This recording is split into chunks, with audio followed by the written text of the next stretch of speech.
Hey, I'm Layla from Empower English Tutoring, and this week we're going to talk about hesitation when you speak. This is important for both general conversation and for the speaking section of the IELTS. When you hesitate, you wait. You know you need to say something when someone asks you a question, but you're not quite sure what to say. You need some thinking time. On the IELTS test, you need to be able to speak for at least 1 minute, preferably 2 on the second part of the test, and you also need to be able to speak for extended lengths in the third part, where you're expected to talk about a topic for a long time without the examiner asking you questions to prompt you. To get the thinking time you need, you might try a few different filler expressions. Is one of the most common sounds you might make as you think of what you want to say. You might also say, or, well. Another filler that you might say is, quite honestly, I don't know, or off the top of my head. Offhand, I'd say. You could also try, let's see, or good question. These types of fillers give you the time you need to come up with an answer. If you want to give examples of something in response to a question, or perhaps add to something the examiner says, you could try, what about, or how about, or for starters, or maybe first, next, and additionally. To keep the conversation going and to foster a sense of camaraderie or friendliness with the examiner, you might say something like, you know, or right.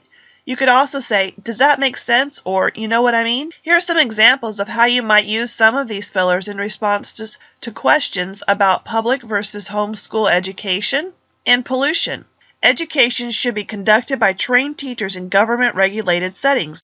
Parents aren't teachers, you know. Pollution causes so many problems in my country and around the world that, in my opinion, it's time we take it more seriously and try to find some sustainable solutions to reducing it. You know what I mean? For starters, I'd say that homeschool education is the way to go, right? I mean, parents are the ones who know their children best, and they are teaching them from the day they were born. Why shouldn't they be able to continue? Quite honestly, I don't know the answer to that, but off the top of my head, I would suggest that manufacturing companies come together to regulate their industries and so help cut down on pollution in the air and in the water. Well, I'm not sure.